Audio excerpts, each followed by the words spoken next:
আমার মেয়ে না হলো এরকম ছেলেরা যদি এগিয়ে আসতো, আমরা এদের জন্য কিন্তু কথা বলতাম। আজকে এখানে এসেছি, জানি না নির্বাচন কমিশন থেকে লাল কার্ড পায় না হলুদ কার্ড পায়, কারণ আমাদের এমপিদের তো ভোট করা নিষেধ। আর আপনাদেরকে একটা ভালো ছেলে দেওয়ার জন্য লাল কার্ড না হয় পেলামই, অসুবিধা কি?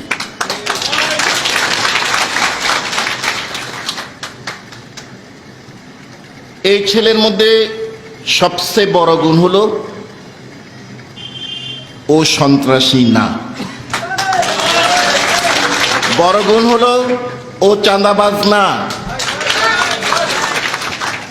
আরো বড় গুণ হলো সে টাকার অভাবী না।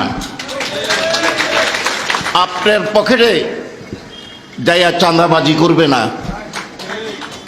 আগে কারা কি করতো এগুলো আমাদের নলেজে তো কিছু আসছে। আর সে যদি এই ধরনের কোনো কিছু ইঙ্গিতাকার পায়, আমি তার গার্ডিয়ান হাজি সেলিম দুইজনে দুই ব্যাট নিয়ে তাদের পিটানো হবে। এত বড় আশ্বস্ত দেওয়ার পর আর আমি আমার জামাইকে নিয়ে গর্ব করি। আমি গর্ব করি।